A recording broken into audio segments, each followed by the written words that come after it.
बिस्मिल्लाहिर्रहमानिर्रहीम। Dear students, अस्सलाम वालेकुम। मैं हूं प्रोफेसर तारिक महमूद कादरी। आज के लेक्चर में आपको खुशामदीद कहता हूं। अगर आपने अभी तक हमारा चैनल सब्सक्राइब नहीं किया तो इसको सब्सक्राइब करें और साथ लगे बेल आइकन पे क्लिक करें ताकि जो डेली लेक्चर इस चैनल पर अपलोड होते हैं उनका नोटिफिकेशन आपको मिल सके और आपको पता चल सके कि आज कौन सा लेक्चर अपलोड हुआ है।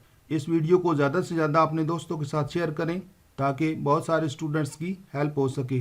तो चलते हैं आज के लेक्चर की तरफ। तो नेक्स्ट हमारे पास है थ्योरम 4।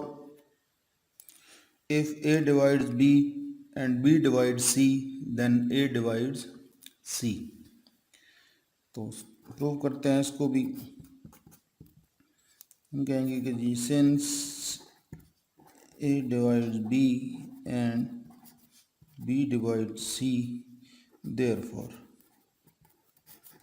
जो कि ए डिवाइड बी को करता है तो इसको हम लिख सकते हैं बी इज इक्वल टू ए और साथ कोई कांस्टेंट फर्ज करें हम पी ले लेते हैं और इसको लिखेंगे C is equal to B times कोई भी constant let say Q for some P Q belongs to Z.